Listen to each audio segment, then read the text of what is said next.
بسم اللہ الرحمن الرحیم۔ السلام علیکم ناظرین اکرام، آج میں دو موضوعات پر آپ کے ساتھ گفتگو کروں۔ عمران خان جس کے بارے میں میرے پاس خبر ہے، اور میں نے آپ سے کہا ہوا تھا کہ ناظرین اکرام میں اللہ کو گواہ کر کے کہتا ہوں کہ جب میرے پاس خبر ہوگی تو میں کہوں گا کہ خبر ہے، خبر ہے، وہ آپ کے ساتھ میں شیئر کروں۔ ہمارا دوسرا موضوع ہوگا ایران امریکہ جنگ۔ یہ دیکھیے کہ میں نے ایران اسرائیل جنگ نہیں کہا، ایران امریکہ جنگ جو کہ ایٹمی جنگ میں تبدیل ہوتی دکھائی دے رہی۔ اسی دوسرے موضوع کی ایک دم ہے کہ ایسے حالات میں پاکستان کو کیا کرنا چاہیے، پاکستان کو کہاں کھڑے ہونا چاہیے، پاکستان کی کیا ذمہ داریاں بن۔ تو یہ سب سے پہلے عمران خان کے بارے میں آپ کو خبر سے آگاہ کروں۔ بہت پہلے بھی آفرز بھی کی گئی جنہیں عمران خان نے ٹھکرایا۔ ایک دفعہ پہلے بھی زبردستی کرنے کی کوشش کی گئی کہ عمران خان کو شفٹ کر دیا جائے بنی گال۔ عمران خان نے عین موقع پر یہ کہہ دیا اور پورے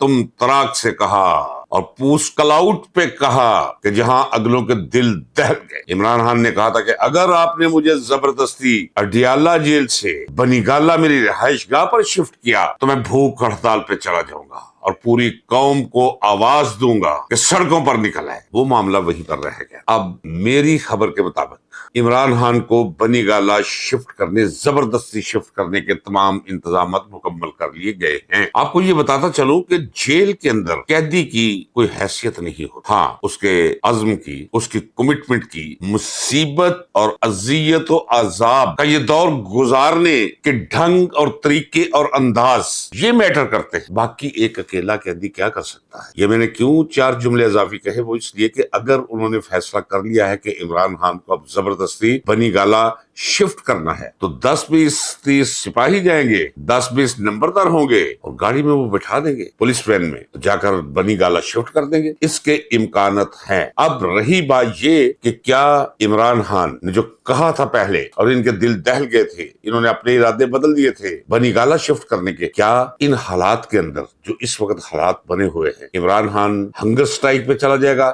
یقیناً جائے گا، چونکہ وہ جو کہتا ہے وہ سوچ کر کہتا ہے اور جو کہتا ہے اس پر وہ عمل کر کے دکھا۔ ہاں یہ بھی یاد رکھیے کہ صرف عمران خان کو نہیں، بشرا بی بی کو بھی شفٹ کرنے کے انتظامات، یہ ہلچل پائی جا رہی ہے جیل کے اندر سے۔ جس طرح میں نے آپ کو بتایا تھا کہ مجھے انتہائی تہجد گزار اور صاحب صوم و صلاۃ شخص نے بتایا تھا کہ 2 بجے کے بعد یعنی تہجد کے وقت عمران خان جس جگہ پہ مقید ہے وہاں ایک عجیب و غریب قسم کی، جو کبھی تجربے میں نہیں، کبھی قوت شامہ کو یہ تجربہ نہیں ہوا کہ ایسی خوشبو کا، وہ خوشبوئیں چلنا شروع ہو جاتی۔ انہی کے ذریعے مجھے پتا چلا ہے کہ ڈیوڑی کے اندر ہلچل ہے۔ اب ڈیوڑی جیل کے اندر کیا ہوتی ہے پتا ہوتا ہے، کچھ ہونے والا ہے، وارنٹی کو پتا ہوتا ہے، جیل دربان کو پتا ہوتا ہے، کلرکوں کو پتا ہوتا ہے۔ تو یہ مجموعی طور پر خبر بن کے جو مجھ تک پہنچی ہے وہ یہ ہے کہ عمران خان کو بنی گالہ شفٹ کرنے کی تیاریاں مکمل ہو چکی۔ یہ خبر ذہن میں رکھیے۔ ہاں اس کا مطلب ہرگز نہیں کہ وہ عمران خان کو رہا کرنا چاہتے، عمران خان کو جیل میں رکھ نہیں سکتے۔ ناظرین کرام، میں کہتا چلا رہا اور جب بھی میں کہتا چلا آیا ہوں،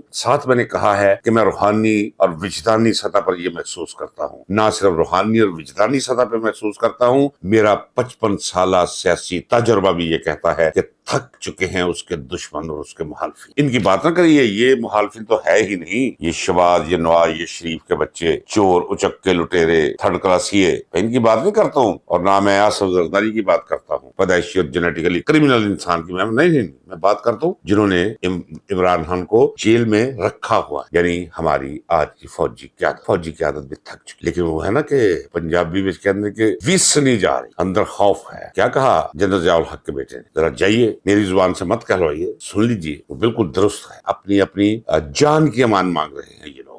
خوف کہنے 1979 نہیں ہے، یہ 2025 ہے۔ اس کے اندر ایک عجیب و غریب قسم کی ایک لاٹ، ایک جنریشن، بلکہ 2 جنریشن موجود پا چکی، جنہیں کبھی یہ برگر کلاس کہا کرتے تھے۔ برگر کلاس نہیں، بہت بڑے اندر سے ویریئرس اور بہت بڑے متعصب ہیں۔ جس جگہ محبت ہے، محبت میں بہت زیادہ عصبیت کام کرتی ہے ان کی، اور عمران خان کے ساتھ ان کی محبت بڑی ایک حوالے سے بڑی کمال ہے اور مخالفین کے لیے بڑی خوفناک ہے، ریئلی بڑی ہی خوفناک۔ تو یہ جو میں نے ریفرنس دیا 1979 کا ذوالفقار علی بھٹو کو وہ پھانسی لگا دیا. کیوں پھانسی لگایا تھا میں بتاتا ہوں آپ کو. میں نے کیا بتانا ہے, کسی سے پوچھئے, میری عمر کے کسی پرانے صحافی سے پوچھ لیجئے کہ بھئی قبر ایک تھی اور بندے دو تھے, کسی ایک نے اس قبر میں جانا تھا.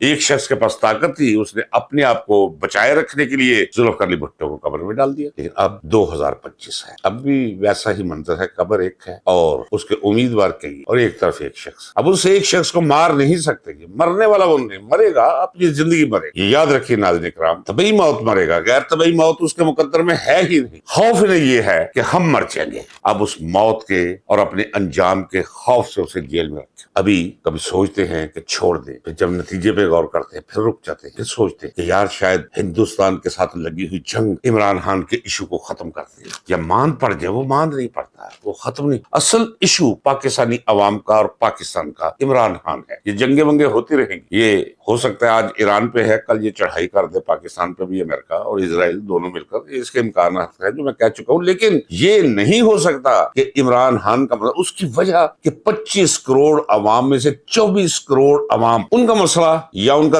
دین ہے یا عمران خان. یہ مسئلہ ختم تو نہیں ہو سکتا. لہٰذا یہ جو میں کہتا ہوں کہ عمران خان کو زیادہ دیر تک جیل میں نہیں رکھ سکتا. اگر بنی گالہ اسے شفٹ کریں گے تو اس نے کہا ہے کہ میں بھوک ہڑتال پہ چلا جاؤں گا, بھوک ہڑتال پہ چلا جائے گا وہ. اور اس وقت ساری کی ساری جنگ دھری کی دھری رہ جائے گی. اگر لوگوں کو پتہ چل گیا کہ آج 9واں دن ہے, آج 11واں دن ہے, آج 13واں دن ہے عمران خان کو, پوری دنیا اٹھ کھڑی ہو. اگر کسی کا یہ خیال ہے کہ ہندوستان کے ساتھ یہ جو ایم اے 2-3 دن کا مذاق ہوا اور بند ہو گیا, اس کی وجہ سے عمران خان کا معاملہ نیچے چلا گیا ہے اور کوئی مقبول ہو گیا ہے, تو اس سے بڑی سفاہت اور ہے پاگل پن کوئی ہے ہی کوئی. عمران خان روز بروز مقبولیت حاصل کر رہا, روز بروز مقبولیت حاصل کر, بہت 100% پہ اگر چلا گیا نہیں جائے گا, کیونکہ برائی بھی تو ساتھ رہنی چاہیے اس کی. 2.5-3% رہ جائے گی بقدر زکوٰۃ. اب بھی 97% اس کی مقبولیت چاہنے والے, اس 3% تو ہوتے ہیں ایسے لوگ, وہ تو رہیں گے اور رہنے بھی چاہیے. یہ تھی میرے پاس خبر عمران خان کے بارے میں. اب آئیے ناظرین اکرام دوسرے موضوع کی طرف چلتے ہیں جو انتہائی حساس, انتہائی گمبھیر, اور دن بدن اس کی گمبھیرتا, اس کی خوفناکی میں اضافہ ہوتا چلا جا رہا. غور و فکر کا مقام ہے اور پھر تیار رہنے کا بھی تقاضا ہے اور مقام. اقبال نے کہا تھا, فضائے بدر پیدا کر فرشتے تیری نصرت کو, اتر سکتے ہیں گردوں سے کتار اندر کتار اب بھی. وہ لوگ جو کہتے تھے کہ ایران کو کھا جائے گا اسرائیل اور امریکہ, ایران تو ایک تمانچہ بھی نہیں سہ پائے گا, آج ان کے چہروں کے رنگ اڑے ہوئے ہیں اور زبانیں گم کر کے رکھ دی ہیں. امریکہ کو, اسرائیل کو اور ان کی پراکسیز کو ہٹ کر کے کیا ہوا ہے, امریکی اڈوں پہ حملے شروع کر, قطر پر حملہ کیا ہے, قطری عوام پر نہیں کیا, این اس جگہ پہ کیا ہے جس جگہ طیارے کھڑے تھے, جس جگہ بیس دی ہوئی تھی قطر نے, اڈے دیے ہوئے امریکہ کو. بحرین اور کوئی سے تمام طیارے غائب ہو گئے. متحدہ عرب امارات کا بھی یہی حال. عراق میں امریکی اڈوں پہ حملے کر دیے ہیں ایران نے, بہت اچھا کیا ہے, شاباش ایران, آفرین کہتے ہیں ہم ایرانی قوم کو اور ایران کے لیڈر کو. ایک ریفرنس میں آپ کو دیتا چلوں یہاں, پھر آگے چلتے ہیں, ذرا اس ساری صورتحال کا ہم جائزہ لیتے ہیں اور آپ کے سامنے میں مکمل ذمہ داری کے ساتھ اپنی رائے رکھتا ہوں اور آنے والے منظر کی تصویر آپ کے سامنے میں پیش کرتا ہوں. اسامہ بن لادن, جس نے سی آئی اے کے ساتھ مل کر, امریکہ کے ساتھ مل کر, جنرل ضیاء الحق کے ساتھ مل کر, افغان مہاجرین کے ساتھ مل کر جنگ لڑی روس کے خلاف, پھر وہی اسامہ بن لادن خلاف ہو گیا امریکہ کے. روس کی ڈس انٹیگریشن کے بعد اس نے توجہ دی اور عرب ریاستوں کے عوام کو ذہنی طور پر تیار کرنا شروع کیا کہ اپنے ملک سے امریکی اڈے ختم کراؤ. کیوں؟ وہ اس لیے کہ اس نے امریکہ کے ساتھ رہ کر امریکہ کے کردار کو بڑی قربت سے دیکھ لیا تھا, بھانپ لیا تھا, جانچ لیا تھا اور جان لیا تھا. اسی لیے امریکہ اسے کامتا تھا, مغرب اسے کامتا تھا. چلیے وہ ایک علیحدہ چیپٹر ہے کہ اسامہ بن لادن کے ساتھ کیا ہوا. لیکن اسامہ بن لادن جو چاہتا تھا کہ تیل پیدا کرنے والی مسلم ریاستیں جن پر غاصب خاندان قبضہ کیے ہوئے, ایک تو قبضہ چھڑوایا جائے اور دوسرا اپنی سرزمین سے امریکی اڈے ختم کیے جائیں. اب ہونے کیا جا رہا ہے, یہ جو مہم جو کروائی ہے امریکہ نے پہلے اسرائیل سے, اس کا خیال کچھ اور تھا, خیال افغانستان کے بارے میں بھی اس کا کچھ اور تھا, لیکن نتیجہ اس نے بھگت لیا. امید کی جا سکتی ہے کہ یہاں بھی اس کے دانت کھٹے ہوں گے اور جگ ہنسائی اور رسوائی اس کا مقدر بنے گی۔ ایران نے فیصلہ کر لیا ہے کہ بس ٹھیک ہے، گیدڑ کی 100 سالہ زندگی سے شیر کی ایک دن کی زندگی بہتر ہے۔ یہ فرد واحد نہیں کہہ رہا، پوری قوم ساتھ کہہ رہی۔ آپ ذرا دیکھیے کہ ٹی وی اسکرینز کے سامنے بیٹھی ہوئی ہے عوام، ایرانی عوام، بچیاں، بچے، اور جب ایک میزائل جا کر ہٹ کرتا ہے اسرائیل پر تو ایسے خوشی سے جھومنا شروع کر دیتے ہیں، ایسے شور مچانا شروع کر دیتے ہیں کہ جیسے 7 گیندوں سے ہار کی طرف جاتا ہوا میچ آخری 2 بالوں میں 2 چھکے مار کر کو جیتنے کی قوم، اس خوشی کا اظہار ایک میزائل کے ہٹ کرنے پر ایرانی قوم مظاہرہ کر رہی ہے اس کا۔ ایسی قوم کو آپ شکست نہیں لیں گے، نہیں۔ اب ہوگا کیا؟ عرب ریاستوں پر جو خاندان میں پرسوں بھی کہہ چکا ہوں، یاد رکھیے ناظرین اکرام، بہت بڑے بڑے نتیجے نکلتے ہیں، دور بعض واقعات کی کوکس برآمد ہوتے ہیں۔ یہ جتنی ریاستیں ہیں، کوئی خاندان مجھے مستقبل قریب میں ان پر غالب رہتا نظر نہیں آتا۔ عوامی راج قائم ہوں، سعودی عربیہ میں بھی، کویت میں بھی، قطر میں بھی، بحرین میں بھی، یو اے ای میں بھی، سب ختم ہو جائے گا، ماضی کا قصہ بن جائے گا، تاریخ کا حصہ بن جائے گا۔ یہ آل سعود، النہان، یہ فلاں، یہ ٹمکان ختم ہو جائے گی۔ بہت کچھ ہونے جا رہا، بہت کچھ نکلے گا مثبت، پازیٹو۔ اس مہم جوئی سے جو کمزور جان کر ایران کے خلاف کی، پہلے اسرائیل نے اور پھر امریکہ براہ راست اس میں کود پڑا۔ میں نے تو پرسوں بھی کہا تھا کہ اب ہر گھر سے ایک بن لادن نکلے گا۔ ایک دوسرا ہمارے حوالے سے سوال یہ ہے کہ ہمیں اس موقع پہ کیا کرنا چاہیے تھا جو ہم نے نہیں کیا؟ وہ یہ کرنا چاہیے تھا کہ ہمیں کھڑا ہو جانا چاہیے تھا اعلانیہ طور پہ ایران کے ساتھ، اور بلکہ یہاں تک کہ اپنے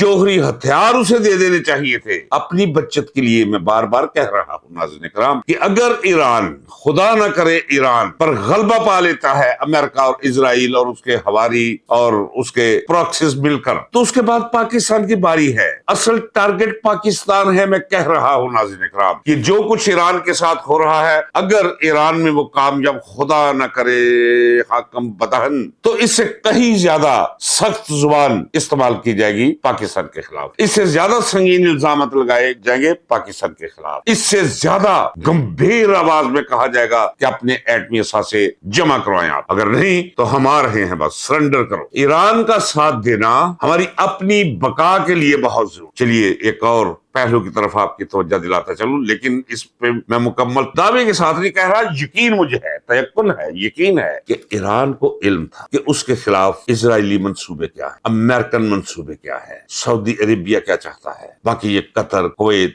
بحرین، یو اے ای، یہ جو پپٹس ہیں امریکن، اور دوسرے لفظوں میں جب میں کہوں کہ امریکن پپٹس ہیں تو یقین جانیے جیوس پوری ریاست پر غالب ہیں، جسے امریکہ کہتے ہیں۔ ساری پالیسی اس کی چل، ہار جامور کا سٹیئرنگ امریکن اسرائیل کے ہاتھ۔ ایران کو اگر یہ علم تھا تو کیا دن رات ایک کر کے اس نے ایٹمی صلاحیت حاصل نہیں کر لی ہوگی؟ میرا خیال ہے کہ وہ یہ صلاحیت حاصل کر چکا ہے۔ سلام پھر عبد القدیر خان کو، جاتے جاتے صرف ایٹمی پلانٹ پاکستان کو نہیں دے گیا، ایٹم بم پاکستان کو نہیں دے گیا، یہ صلاحیت پاکستان کو نہیں، وہ مرحمت فرما کے چلا گیا، ایران کو بھی وہ اس مقام تک پہنچا کر چلا گیا ہے جو آج اس کے کام آ رہا ہے۔ اگر امریکہ نے ہوش کے ناخن نہ لیے، اگر امریکہ نے 2 قدم پیچھے نہ کیے اپنے، اگر اسرائیل اپنے بل میں نہ واپس جا کے گھسا، اگر یہ جنگ سے باز نہ آئے، تو ایران کی طرف سے ایٹمی میزائل بھی داغے جا سکتے۔ آپ کہہ رہے ہوں گے کہ یہ آواز تو ہم نے کہیں سے نہیں سنی، لیکن میں کیمرے کے سامنے بیٹھ کر کہہ رہا ہوں، جو کچھ ہونے جا رہا ہے میں